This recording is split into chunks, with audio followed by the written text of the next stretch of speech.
Hello, my friends, and welcome back. Thank you very much for being with me again today.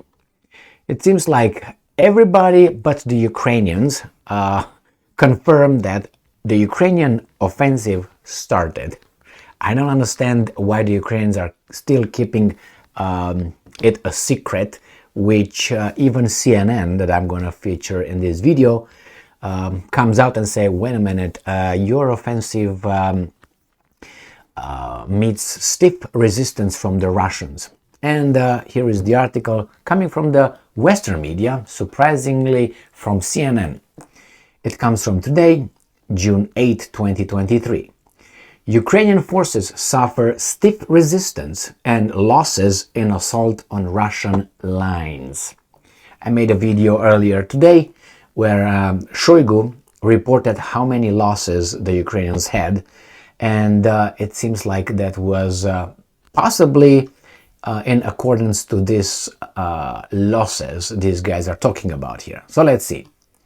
Ukrainian forces have suffered losses in heavy equipment and soldiers as they met greater than expected resistance from Russian forces in their first attempt to breach Russian lines in the east of the country in recent days. Two senior US officials tell CNN. Well, I told you this for a long time already, which is from about Monday. Today is Thursday. One US official described the losses, which include US supplied MRAP armored personnel vehicles, as quote-unquote significant. Now, if these guys say significant, that should be a disaster. Remember, I told you many times that when these guys say, oh, our losses are like this, that's it, well, you multiply by 3. When those guys say, well, our success is like this, just divide it by 3. Okay, that's how it goes in both sides. So when these Americans are coming and say significant, I think it's even more than that, but they dropped it, so they're not going to say disastrous. But I think it's disastrous. We'll find out. Remember, I said these guys are going to come clean in about a week about the offensive. I said these guys are going to come and say, yes, the offensive started in about a week. Give it a week. So it's not even a week. It's what, 4 days. And they're already coming and saying, hey, not the Ukrainians yet. Oh, yeah, I think the offensive started, but doesn't go as planned, I guess. All right, let's move on here. Ukrainian forces managed to overrun some Russian forces in the east around Bakhmut. However, Russian forces armed with anti-tank missiles, grenades, and mortars have put up, and I'm quoting, stiff resistance, with their forces dug into defensive lines that are several layers deep in some areas and marked by minefields, and have taken a heavy toll on Ukrainian armored vehicles again. I made that video today. They said that they destroyed about 104 armored vehicles, I think only for one day. 30 tanks, that's what happened in the early morning. So the article I made, the video that I made today based on some articles that I covered, I think the Russians claim that the Ukrainians lost 30 tanks in their attack on Thursday morning. They started about 1:30 a.m. Moscow time. So according to the Russians, the Ukrainians started this new attack, new offensive, because they started, like it is not continuous, or maybe it's different fronts, in Zaporozhye area. They say they attacked with about 1,500 personnel, with tanks, with vehicles, infantry vehicles, and all that. They said, well, about 104, I think they were blown up, and 30 tanks, about 30 tanks, and they gave, I think it was 350 Ukrainian killed. Now these guys are telling us, yes, they are defending and took a toll on our armored vehicles. Of course they did. My question is this: if these Russians were so well prepared, the other guys did not have the intelligence to figure out the layers of defense? I mean, what is so hard to figure out the layers of defense? And because you plan the attack in this point, before you plan it, you look around, don't you? See what they got over there. what the terrain is, what are the supply lines and all that. You plan a lot of things, strategy, and it's just a little bit that I say here. Much more should go, in a planning, in a strategy. So these guys say, oh, they have so many layers.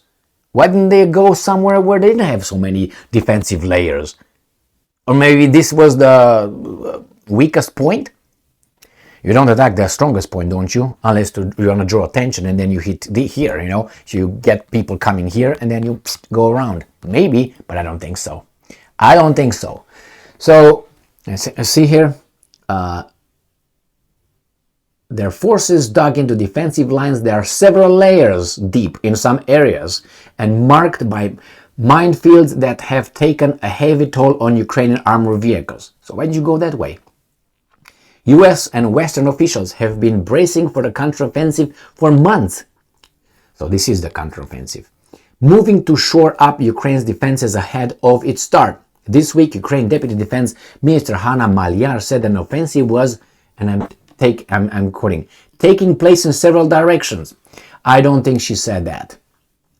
No, I don't think she didn't say this week that the offensive no, I didn't see that one. I want to see where they found that little statements. She just said, no, it didn't start yet. We are advancing, but not that. But anyway, let's take it as a CNN. And I'm quoting, it is not only about Bakhmut. It's not only about Bakhmut. The offensive is taking place in several directions. Maliar said, we are happy about every meter. Today is a successful day for our forces. All right, I might have missed this one then. I don't know how in the hell. Anyway, both U.S. officials say the losses are not expected to impact the larger planning Ukrainian counteroffensive. U.S. and Western officials long expected a counteroffensive to take time and put Ukrainian personnel and equipment, including Western supplied systems, at high risk. These guys really are delusional. They think that their Western systems and their Western weapons are like Wunderwaffe. Jesus Christ, man. And they create this hullabaloo. Oh my God, man. It's just, anyway. Russian Ministry of Defense claimed Wednesday that the Ukrainian offensive close to Bakhmut was thwarted. And not only there, they said everywhere actually. The armed forces of Ukraine, having failed to achieve the offensive objectives and suffered significant losses in South Donetsk direction, made the attempts to break the defense of Russian troops in Donetsk direction close to Artyomovsk, Russian for Bakhmut. A spokesperson for the Russian military defense said, and I'm quoting again, the attack of the enemy armored group using Western manufactured hardware was thwarted. The enemy was destroyed. I remember making a video on this one, and that was I think either Igor Konashenkov, I think his name, or Shoigu. Moscow often inflates claims, and Kiev never. Okay. So a large number of soldiers will die as Kiev's ground forces make their advances. Well, what you take about from this, because it's just blah blah blah here, you take that right here. It was significant. These guys dug into defensive lines that are several layers deep into some areas and marked by minefields, and have taken a heavy toll on Ukrainian armored vehicles. And the title, stiff resistance, and I would say significant losses. So maybe that's why the Ukrainians don't want to too much yet. We'll see. It doesn't mean that, let's put it this way. Let's say the Russians are right. They thwarted the Ukrainian offensive Sunday, Monday, Tuesday, Wednesday, Thursday. It doesn't mean that Friday the guys are going to break the front line. It's go in. Doesn't mean that. Or maybe Saturday or Sunday. It's not over. It's not over yet. So hold your horses. Yes, sometimes you try again until you either or you succeed. I'm glad that finally, and this is not only CNN. I looked at certain articles coming from the Western mass media, and they all kind of. This was the harshest. I picked it because a lot of other media outlets use CNN. So they say, according to CNN, so it means like CNN seems to be like, if you can believe that, a how do you call it, trailblazer. You know, he's just the first guy who's gonna tell everybody what's going on. I don't know where they got their sources, but they interviewed those officials and they said their losses are significant. This is it for now. Thank you very much for being with me again today. Stay strong, stay smart, look for the truth, and be just.